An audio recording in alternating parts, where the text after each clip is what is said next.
Good morning. Today, I'm going to make you think way, way back to last winter when you were still in school, like in school, not doing that distance learning at home or with a pod at someone's house or in another place. I want you to think back to your classroom that you had and close your eyes and think about your teacher's face. Can you picture your teacher's face? And think about what it was like sitting at your desk. Can you picture your desk? Look to your left in your mind. What was to your left? Was it a person or something else? And to the right, what was over there?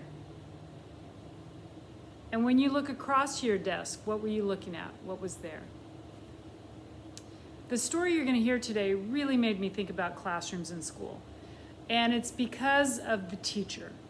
So I used to teach PE, and there were days when a class would come out to PE, and I could tell that they had a substitute that day. Or some days I would be walking up to the classroom to get the class because they hadn't come out yet. And so I probably thought there was a substitute who didn't know the schedule very well. And as I was getting close to the classroom, I could hear that something was not normal in the class that day. When your teacher's there, they had a certain way of doing things. And then when the substitute comes, because they don't know the way things were done, sometimes the class goes a little bit crazy. The scripture reading this week comes from Exodus chapter 32. Hear the word of the Lord. The people saw that Moses took a long time to come down the mountain, so they gathered around Aaron. They said to him, "Come, make us a god that will lead us. This fellow Moses brought us up out of Egypt, but we don't know what has happened to him." Aaron answered them, "Take the gold earrings off your wives, your sons, and your daughters. Bring the earrings to me."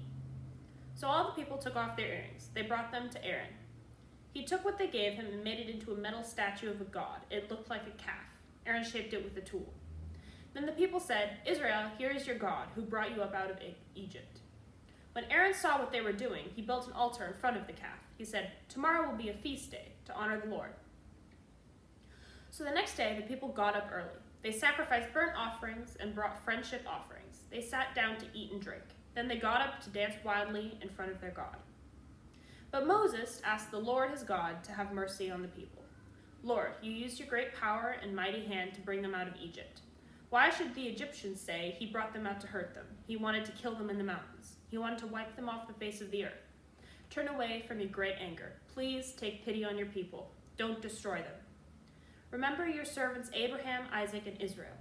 You made a promise to them in your own name. You said, 'I will make your children after you as many as stars in the sky.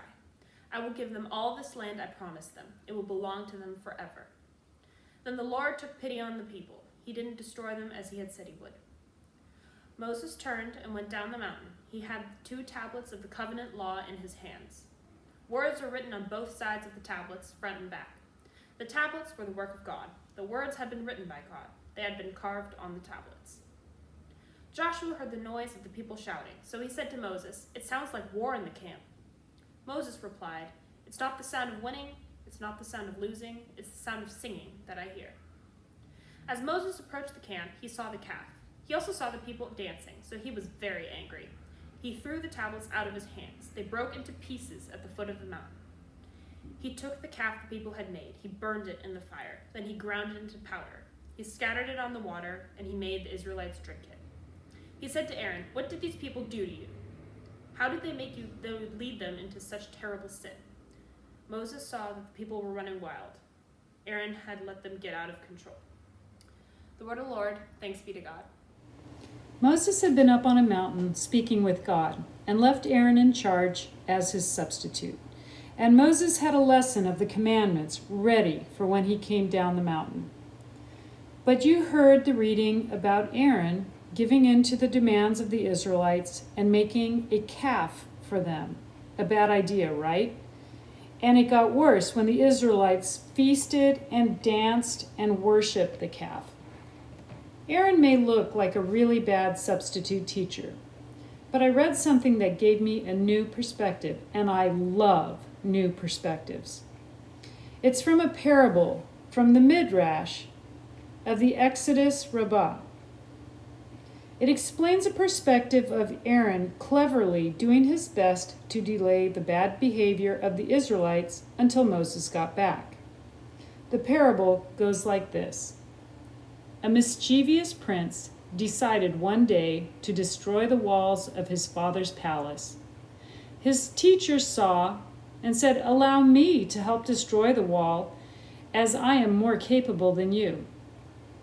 When the king saw this, he realized that the teacher's intent was to delay the prince. "If there is anyone capable of maintaining my palace," the king proclaimed, "it is you, the wise teacher." This perspective shows Aaron as an amazing substitute who cleverly holds things together until Moses returned. What do you think?